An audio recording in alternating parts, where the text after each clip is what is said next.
PLBTV news में स्वागत है। मैं पंकज कुमार मिश्रा। नेताजी जीते नहीं, चले रंगबाजी मांगने। और ऐसे ही हमारे जमुई जिला के अंदर एक युवती पुष्पा कुमारी है जो अपने ट्रेडिंग का काम घर के बगल में ही करती थी। उनसे जो संजय प्रसाद MLC हैं रंगबाजी मांगने चले और इनको धमकाया भी गया कि रंगबाजी नहीं दोगी तो तुम्हारा धंधा बिजनेस हम बंद करवा देंगे। आइए इनसे बातचीत करते हैं, क्या घटना घटी है, इनके क्या मतलब हुआ था आपके साथ। मैं अपना ट्रेडिंग का बिजनेस करती हूँ जी, और मेरा बिजनेस अच्छे से चलता है। हाँ, मेरे ग्राहक भी मुझसे बहुत खुश रहते हैं। ठीक। बीते कुछ दिनों से मैं बहुत परेशान हूँ क्योंकि संजय प्रसाद के कुछ आदमी आते हैं और मुझसे पैसे मांगते हैं, रंगदारी के पैसे, और वो कहते हैं कि तुम मुझे 50,000 रुपये दो। हाँ। संजय भैया को 50,000 रुपये दो, जैसे सारे व्यावसायिक वर्ग देते हैं। हाँ। और अगर नहीं दोगी तो अपना बिजनेस बंद करो। तो वो इस तरह से धमकाते थे। तो पहले दिन तो मैंने उन्हें डांट फटकार के हटाया कि ऐसा कुछ नहीं होता, मैं रजिस्टर्ड व्यापारी हूँ, मैं आपको पैसे क्यों दूँ। हाँ। फिर इसी तरह उस दिन तो वो लोग चले गए। इस दौरान उनका आना जाना लगा रहा। लेकिन फिर बीते शाम 6:11 को संजय प्रसाद अपने बॉडीगार्ड के साथ खुद आदम के मेरे व्यावसायिक स्थल पे। अच्छा। तो मैं थोड़ा डर गई कि अचानक वो क्यों आ गए। फिर मैं वहाँ थी नहीं, मैं अपने घर पे थी। तो स्टाफ के द्वारा मुझे वहाँ बुलवाया और मैं वहाँ गई तो देखी कि वो वहाँ बैठे हुए हैं। तो मैंने उन्हें प्रणाम किया। वो बुजुर्ग थे तो मैंने उन्हें प्रणाम किया। तो बोले ठीक है, सुनो, तुम मेरा मैसेज नहीं देखती हो क्या, या मेरा मैसेज सुनती नहीं हो? अगर तुम मेरा मैसेज नहीं सुन रही हो और सुन के अनसुना कर रही हो तो तुम अंजाम भुगतोगी। नहीं तो अपने टाइम पे मेरे पैसे 50,000 रुपये भेज दो, जैसे सारे व्यावसायिक वर्ग भेजते हैं। और अगर नहीं भेजोगी तो अंजाम भुगतने के लिए तैयार है। भेजते थे वो अपने आदमी को भेजते थे। अच्छा। अपने कुछ जो भी उनके कंसल्ट के आदमी होंगे, उनके कांटेक्ट के आदमी होंगे, उन्हीं को भेजते थे। क्योंकि वो आते थे तो कहते थे कि मैं संजय प्रसाद का आदमी हूँ, संजय भैया तुमसे पैसे मांग रहे हैं। हाँ। तो उन्हें तुम पैसा देना। कितना पैसा? 50,000 रुपये वो मुझसे मांग रहे थे। अच्छा। कि महीने के 50,000 रुपये तुम मुझे दो, नहीं तो तुम्हारा बिजनेस बंद हो जाएगा। जैसे सारे व्यावसायिक वर्ग देते हैं वैसे तुम भी दो, नहीं तो तुम अपना बिजनेस बंद करो। तो मैं उन लोगों से नहीं डरी। मैंने उन्हें जवाब दिया और कहा जाओ यहाँ से, पैसे वगैरह नहीं मिलेंगे क्योंकि मैं एक रजिस्टर्ड व्यापारी हूँ, तुम लोग कुछ नहीं कर पाओगे। उन लोगों को तो मैं हटा दी।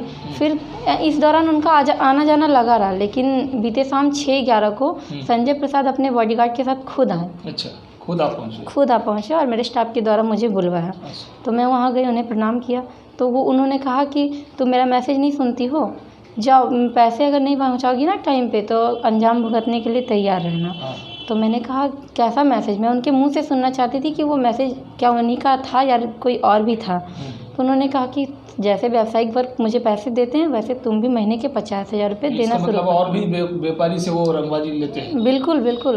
और हमें लगता है कि जो व्यापारी नहीं देता होगा, कोई भी अगर थोड़ा सा भी विरोध करता होगा, या हमें लगता है पैसे पहुंचाने में भी देर होते होंगे, तो उनके यहाँ तुरंत ये छापामारी वगैरह कुछ भी डराने धमकाने का ऐसा ही काम करते होंगे।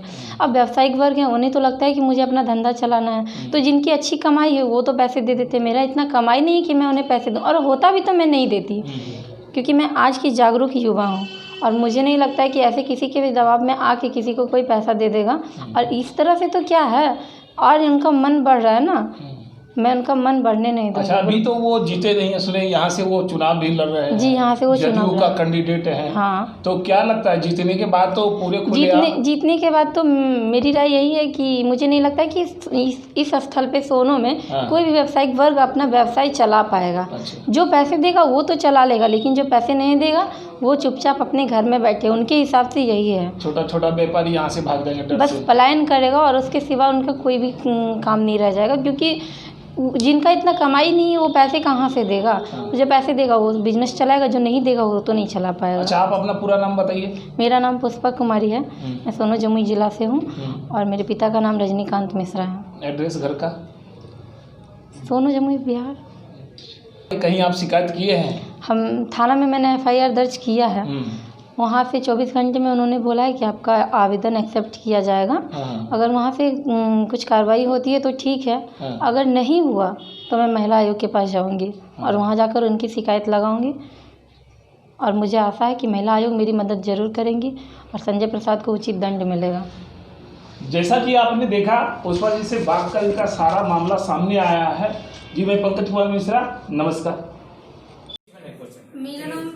मेरा नाम पुष्पा कुमारी है। मैं सोनू जमुई जिला की निवासी हूँ और मैं अपने पैतृक संपत्ति पे अपना व्यापार करती हूँ। क्या चीज का काम है? जी ट्रेडिंग का काम करती हूँ, खाद्य पदार्थ संबंधित सब सारे काम करती हूँ मैं अपना। तो इस थोक विक्रेता है, तो मैं अपना ट्रेडिंग का काम करती हूँ। तो अच्छे से मेरा काम वगैरह चल रहा था। इस दौरान मेरा काम बहुत अच्छे से चल रहा था। मेरे ग्राहक भी मुझसे बहुत संतुष्ट रहते थे, बहुत अच्छे से बर्ताव होता था मेरा उनके साथ। पर इस दौरान बीते कुछ दिनों से लगभग 6 महीने से संजय प्रसाद के कुछ आदमी मुझे परेशान। कौन है संजय प्रसाद, आप पहचानते हैं इनको? जी मैं पहले तो इन्हें नहीं जानती थी, न शक्ल से न नाम से, लेकिन जब से मेरे साथ ये घटना होना शुरू हुआ तब मैं इन्हें पहचान गई। और पता भी लगाएंगे कि कौन है? जी ये MLC, ये संजय प्रसाद MLC हैं जो इस बार यहाँ से चुनाव भी लड़ रहे हैं। चकाई विधानसभा क्षेत्र। चकाई विधानसभा। कौन सा पार्टी के नेता हैं ये बीजेपी के पार्टी के नेता हैं। हाँ, जदयू है तिरछा। जी हाँ, NDA के अंदर आप। ठीक, आगे बताओ। और पहले तो मैं एक दिन अपने गोदाम में थी, तो उनके कुछ आदमी मेरे गोदाम में आए और मुझसे पूछा कि तुम्हारा ही काम चलता है, ये तुम ही हो, ये तुम्हारा ही गोदाम है? तो मैंने कहा हाँ ये मेरा ही गोदाम है। तो उन्होंने पूछा कि संजय प्रसाद को जानती हो? मैंने कहा नहीं, ये कौन है? तो उन्होंने कहा कि देखो अगर तुम्हें बिजनेस चलाना है तो 50,000 रुपये मैंने संजय भैया को देना शुरू कर दिया। जो आदमी ये मांगने आया था या बोलने, उसको पहचान रहा है? मैं उन्हें जानती ही नहीं थी। तो मैंने उनसे सवाल किया कि आप हो कौन? तो उन्होंने बताया कि मैं संजय प्रसाद का आदमी हूँ और अगर तुम अपना बिजनेस अच्छे से चलाना चाहती है तो पैसा देना शुरू करो, नहीं तो अपना बिजनेस नहीं करो।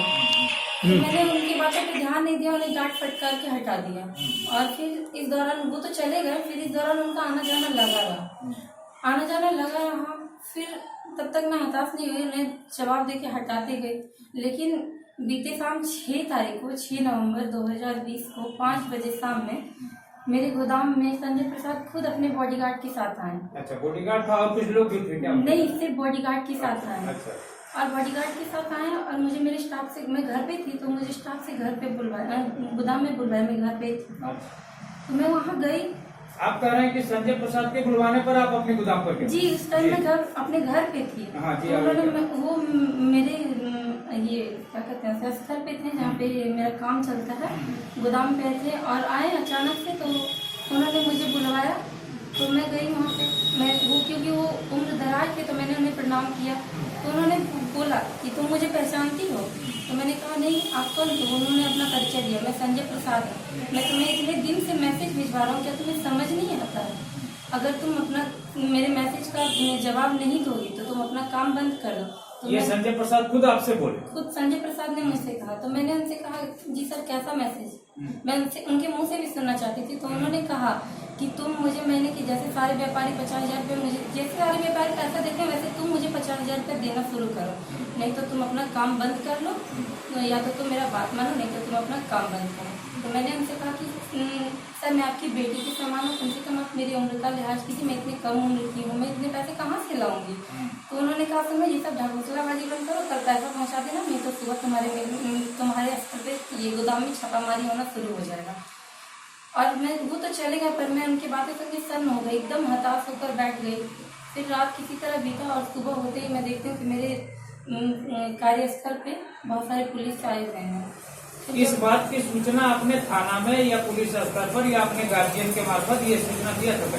पहले तो नहीं दिया। मैंने सोचा कि जब मैं हैंडल कर रही हूँ, मैं जवाब दे के इन्हें हटा रही हूँ, अभी कोई बात नहीं हो रही, तो मैंने उन्हें कुछ नहीं कहा, ना ही किसी को कोई जवाब दिया। तो फिर कल जब वो खुद आ धमके, परसों शाम मतलब ये 6-11 को, तब मैं हताश हो गई और मैं अपने घर में भी कंप्लेन की कि ऐसा ऐसा मेरे साथ हो रहा है। फिर मैं थाना जाके वहाँ पे अपना आवेदन दिया उन्हें, और उसके बाद अब पुलिस का अच्छा सपोर्ट मिल रहा है। अगर मुझे आगे बढ़ना पड़ा तो मैं महिला आयोग के पास भी जाऊंगी।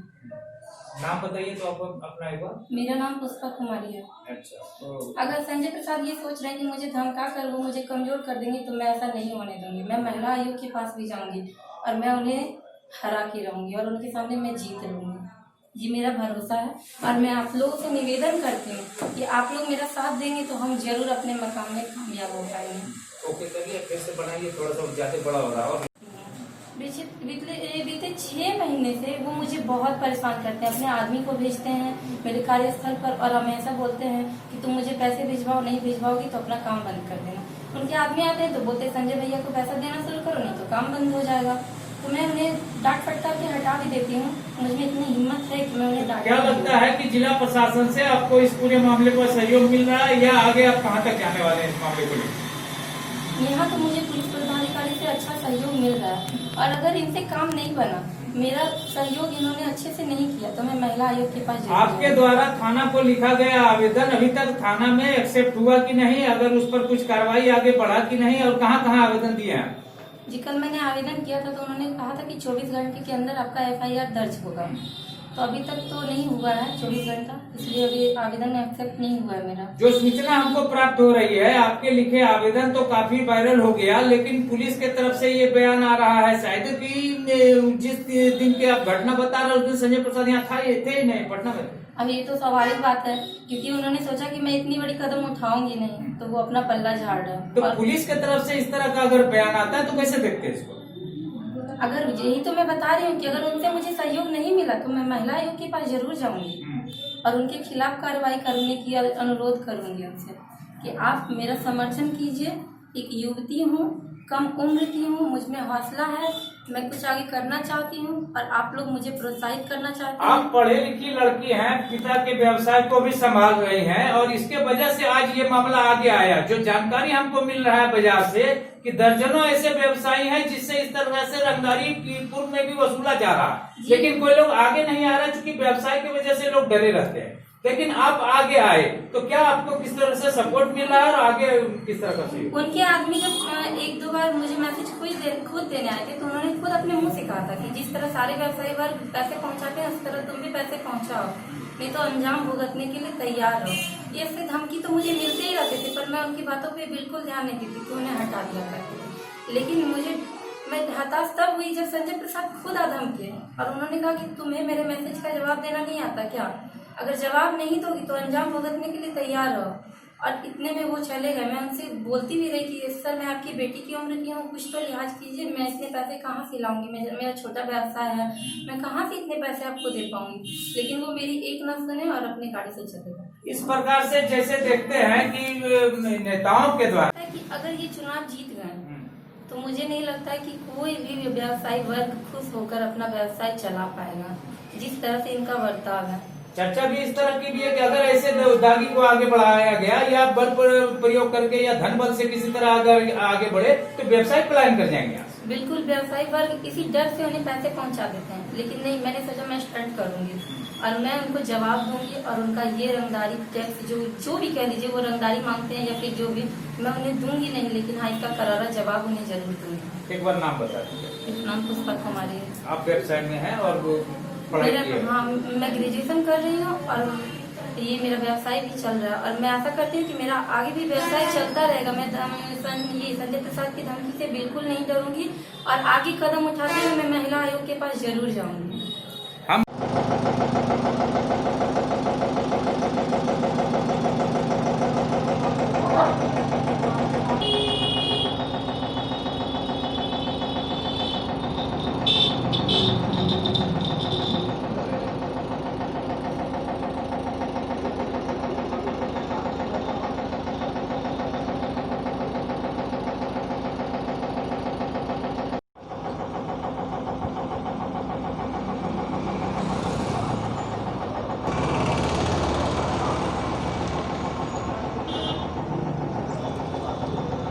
कांत मिश्र उर्फ ललन मिश्र के लड़की पुष्पा कुमारी ने हाँ। आवेदन लिखित रूप से थाना में दी है, थानाध्यक्ष महोदय के नाम से, जिसके आवेदन के आधार पर थाना पदाधिकारी महोदय द्वारा हम जांच पड़ताल में कल शाम में भी आए थे और अभी भी आए हैं।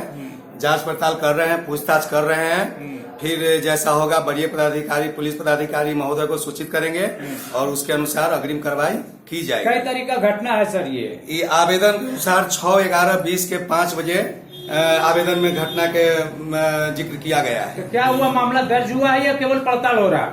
जांच पड़ताल के बाद ही कुछ ऐसा मामला होता है कि उस पर जांच पड़ताल करना जरूरी हो जाता है। गहनता से छानबीन करने के बाद अगर कार्रवाई होगा ही, लेकिन जांच पड़ताल के लिए वरीय पदाधिकारी महोदय के द्वारा भेजा गया है। फिर जांच पड़ताल के बाद किनके द्वारा आवेदन आपको दिया गया?